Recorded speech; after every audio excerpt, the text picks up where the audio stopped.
రండి రండి ఇలా రండి. కాదండి, ఇప్పుడు మేకప్ మీద మీ అభిప్రాయం? మేకప్ అంటే అంటే ఆ, ఆడవాళ్ళకి అవసరమేగా. అంటే మేకప్ అంటే ఈజీ అనుకుంటున్నారా అండి? అసలు ఒక హ్యాండ్ బ్యాగ్లో ఉండేటువంటి ఒక పెద్ద సామాగ్రి ఒక నియోజకవర్గం లాగా ఉంటుంది మాకు. కరెక్ట్, అది మీకే తెలుసు. అంటే మాకన్నా ఎక్కువగా విశ్వక్కి బాగా తెలుసు, అలాగే చంటబ్బాయిలో మేకప్ వేసుకున్నటువంటి చిరంజీవి గారికి బాగా తెలుసు. ఓకే, సో నెక్స్ట్ క్వశ్చన్, ఒకవేళ కనుక వచ్చే జన్మలో మీరు ఫీమేల్గా పుడితే మీరు జస్ట్ అట్లా అనుకుందాం, నేను ఫీమేల్గా పుడితే ఎస్ ఏ హీరోయిన్గా పుట్టాలనుకుంటున్నారు? హలో ఏమ్మా, అదే అదే నా మనసులో కూడా అదే ఉంది, చెప్పబోతున్నా. అప్పట్లో శ్రీదేవి, ఇప్పట్లో తమన్నా. అబ్బో, బాస్ ఇద్దరితో చేశారు. ఊరికే అడిగామండి తూచ్. మన ప్రొడ్యూసర్ సాహు గారి కాంబినేషన్లో మెగాస్టార్ చిరంజీవి గారితో సినిమా రాబోతుంది. ఆల్రెడీ మీరు భగవత్ కేసరి అనేటువంటి సినిమా బాలకృష్ణ గారి కాంబినేషన్లో అందించేశారు. So what do you want to say about Sahu గారు? ఇప్పుడే బోర్డింగ్ పాస్ ఇచ్చారండి బాస్, ఇప్పుడే బోర్డింగ్ పాస్ ఇచ్చారు రీసెంట్గానే. So it's going to be అంటే ఒక మెమరబుల్ జర్నీ అవుద్దని నేను గట్టిగా నమ్ముతున్నాను. అండ్ చిరంజీవి గారు, నేను చాలా ఈవెంట్స్కి, మా సినిమా ఈవెంట్స్కి వెళ్ళినప్పుడల్లా ఈ మ్యాషప్ వేస్తుంటారు. కానీ ఈరోజు చిరంజీవి గారి పక్కన కూర్చొని ఆ మ్యాషప్ చూసినప్పుడు కొద్దిగా ప్రౌడ్గా ఫీల్ అయ్యా. ఓ ఇండస్ట్రీకి వచ్చేదో పీకేశ్వరరావు బాబు బాగానే. సో ఖచ్చితంగా ఆయన సినిమాలు చూడని డైరెక్టర్లు కానీ, ఆయన సినిమాలు చూడని నిర్మాతలు కానీ, ఆయన సినిమాలు చూడని మిగతా ఏ టెక్నీషియన్స్ కానీ ఉండరు. సో ఒక జనరేషన్ని శాసించిన ఒక గొప్ప స్టార్ ఆయన. సో ప్రతి డైరెక్టర్కి కూడా అవకాశం ఎప్పుడు వస్తుందా అని ఒక చిన్న ఇది ఉంటుంది, బట్ నాకు వచ్చింది. సో ఖచ్చితంగా అది ఎలా ఉండబోతుంది ఏంటనేది ఫ్యూచర్లో ఇంకా టైం ఉంది దాని గురించి మాట్లాడాలి. అంటే కొంపదీసి ఈ సంక్రాంతికి ఇట్స్ అన్ యాటిట్యూడ్ పొంగల్ అన్నారు, వచ్చే సంక్రాంతికి ఇట్స్ అ మెగా పొంగల్ అంటారా? ఏమో అనొచ్చేమో తెలియదు, ఇప్పుడే ఇంకా అనుకుంటున్నామండి, ఇంకా స్టార్ట్ అవుతుంది ఇప్పుడే జర్నీ. అది బాస్ చెప్తారు. నేను చిరంజీవి గారు ఏదో అంటున్నారు, అది అది అది సో సార్ పైకి వచ్చినప్పుడు సో ఆ mega leak about mega project ఆయన చెప్తే బాగుంటుంది. సో బెటర్ సార్ చెప్తారు. ఓకే అనిల్ గారు, so requesting you to please continue. Good evening all. First of all Laila team అందరికీ నా best wishes. So February 14th valentine's day cinema release కాబోతుంది. Please go and watch and లైలాని చూసి అందరూ సినిమాకి పెద్ద సక్సెస్ ఇవ్వాలి. అలాగే మా మిత్రుడు, మా ప్రొడ్యూసర్ ఎక్కడ, సాహు గార్పాటి, ఇక్కడ రా పక్కకు రా. సో చాలా తక్కువ టైంలో నాకు చాలా బాగా బెస్ట్ బడ్డీ అయిపోయాడు సాహు. అండ్ మీ ఇద్దరం కలిసి భగవంత్ కేసరి అండ్ బాలయ్య బాబుతో ఫిల్మ్ చేసాం. సో మళ్ళీ మా కాంబినేషన్లో ఇందాక సుమ గారు చెప్పినట్టు ఇంకో మెగా ప్రాజెక్ట్ రాబోతుంది. సాహు గారు ఈ సినిమాతో పెద్ద సక్సెస్ కొట్టి సో మళ్ళీ మన సినిమాకి రెడీ అవ్వాలని నా బెస్ట్ విష్ చెప్తున్నాను. All the best. అలాగే అర్చన గారు, మై బాసీ, మా సాహు గారి ధర్మపత్ని Shrimati Archana presents. Bossy, all the best మీకు కూడా. సో ఈ సినిమా మంచి డబ్బులు రావాలి వచ్చాక. సో భగవంత్ కేసులు షేర్లు కొద్దిగా బ్యాలెన్స్ మనం తర్వాత మాట్లాడుకుందాం.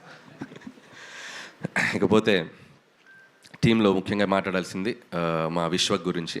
సో విశ్వక్ అండ్ మీరు ఆ అమ్మాయిగా మారటానికి ఎంత టైం తీసుకున్నారు, ఎంత మేకప్ వేసుకున్నారు, మొత్తం ఒక మేకింగ్ వీడియో చూపించారు. సో అండ్ చాలా కష్టపడ్డావు. ఖచ్చితంగా ఇలా ఒక హీరోయిన్గా మారి ట్రై చేసిన చాలా సినిమాలు చాలా పెద్ద హిట్లు అయినాయి మనకి హిస్టరీలో.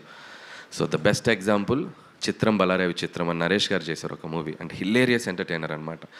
సో ఖచ్చితంగా అంత స్థాయిలో ఈ సినిమా సక్సెస్ అవ్వాలని నా బెస్ట్ విషెస్ మీ టీం అందరికీ చెప్తున్నాను. అండ్ ఎస్పెషల్లీ నీ కష్టానికి. అండ్ నాకు డౌటు, మరి చుట్టూ ఉన్న మగవాళ్ళ చూపుల నుంచి నువ్వు ఎలా రక్షించబడ్డావు నాకు తెలియలే. సో ఆ గెటప్ వేసుకొని ఎవరైనా లైన్ వేసారా నీకు? ఒక్క నిమిషం జస్ట్ యూట్యూబ్లో చూసే వాళ్ళ సౌలభ్యం కోసం అన్నీ వదిలేస్తే మనం ఈవ్ టీజింగ్ సీన్స్ చూస్తాం కదా యూజువల్లీ సినిమాలో. హీరోయిన్ ని ఫైటర్లు వచ్చి ఈవ్ టీజింగ్ చేస్తుంటారు.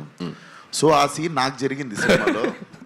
సో అప్పుడు నాకు అర్థమైంది అసలు, అంటే ఒక 10 మంది గూండాలు వచ్చి టీజ్ చేస్తుండే నన్ను, and I was in sorry. కానీ యాక్చువల్లీ హీరోయిన్లు అందరూ ఏం గివ్ త్రూ చేస్తారో నాకు క్లియర్గా అర్థమైంది. సో హ్యాట్స్ ఆఫ్ అందరు హీరోయిన్స్కి దానికి.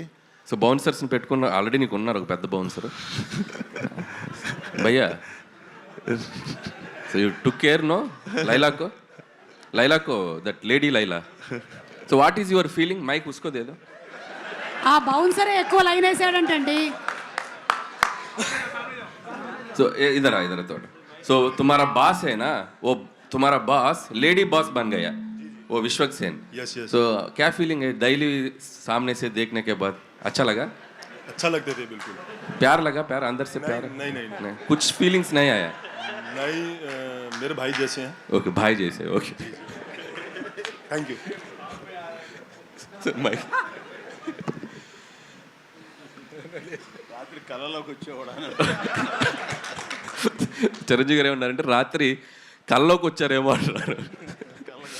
So very all the best Vishwak and నీ హార్డ్ వర్క్కి ఈ సినిమా మంచి హిట్ అవ్వాలి. అండ్ అలాగే మిగతా టీం అందరికీ ఆకాంక్ష అండ్ అభిమన్యు సింగ్ గారు అండ్ ఇద్దరు పృథ్వీ గారు అండ్ ఆ పృథ్వీ గారికి అండ్ అలాగే Praneeth and Kamakshi. So everybody team అందరికీ, భాను మాస్టర్, సో టెక్నీషియన్స్ అందరికీ, మ్యూజిక్ డైరెక్టర్ జేమ్స్కి and cinematographer who ever work for this film అందరికీ February 14th వ్యాలంటైన్స్ డే రోజు. సో మీ వ్యాలంటైన్స్తో లైలా సక్సెస్ అద్భుతంగా జరుపుకోవాలని కోరుకుంటున్నాను. And last but not least మా సాహు గారు ఇందాక ఏదో అన్నారు, ఏంటండి పబ్లిసిటీ ఆపాలా? ఇంకో 2 వారాలు ఆడొద్దా? ఏంటి ఇంకా మేము రావద్దా? సరే ఆపేస్తలే. సో ఖచ్చితంగా అయిపోయింది. రేపు ఈవినింగ్తో కంక్లూడ్ చేసేస్తాం. సో షీల్డ్ తీసుకొని ఇబ్బంది పెట్టాం. అండ్ అలాగే ఈరోజు మా సాహు గారిని, టీంని అభినందించడానికి వచ్చిన మెగాస్టార్ చిరంజీవి గారికి and once again thank you so much sir. So టీంకి అంటే ఏ సినిమా అయినా ఎవరైనా పిలిస్తే టక్కన ఆయన వచ్చేసి ఆయన విషయస్ ఎప్పుడు చెప్తుంటారు, చిన్న సినిమా అయినా పెద్ద సినిమా అయినా. అండ్ థ్యాంక్ యూ చిరంజీవి గారు. అండ్ ఈ సంక్రాంతికి వస్తున్నాం సినిమా తర్వాత సో చిరంజీవి గారితో జరగబోతున్న జర్నీకి, జరుగుతున్న ఎవ్రీడే ఆయనతో మీటింగ్స్కి చాలా ఎక్సైటెడ్గా ఉన్నాను. చాలా చెప్పేయాలని ఉంది. ఈ మధ్య స్టేజ్ ఎక్కితే డ్యాన్స్ ఎప్పుడు ఏమంటారా అనుకునేవాను ఇంతకుముందు. సో ఈ మధ్య మైక్ ఇస్తే ఎప్పుడు ఆయన గురించి మాట్లాడదాం అనిపిస్తుంది. సో కొంచెం దాచుకుంటాను. సో ఇంకా చాలా జర్నీ ఉంది కాబట్టి once again thank you. Once again సంక్రాంతికి వస్తున్న సినిమాని చాలా పెద్ద హిట్ చేసిన ఆడియన్స్ అందరికీ మరొకసారి thank you so much. Thank you అండి, థ్యాంక్ యూ సో మచ్. ఒక్క నిమిషం అనిల్ గారు to please stay back on the stage. Jagadish గారు from Tenali double horse to please present special gift hamper to Anil గారు on the super success of సంక్రాంతికి వస్తున్నాం. So ఈ హ్యాంపర్కి ఒక స్టోరీ ఉంది. సంక్రాంతికి వస్తున్నాం కూడా హ్యాంపర్ ఇచ్చారు, అది మిస్ అయింది. మా ఆవిడ రోజు అడుగుతుంది హ్యాంపర్ ఏది అని. Thanks brother, thank you so much. ఈ హ్యాంపర్ నేను జాగ్రత్తగా తీసుకెళ్తా. Thank you. అది మామూలు హ్యాంపర్ కాదు, తెనాలి డబుల్ హార్స్ మినపగుళ్ళు. 1 కప్పుకి 12 కప్పులు ఒదిగిస్తుంది. మీ ఆవిడ అడగడంలో తప్పే లేదు.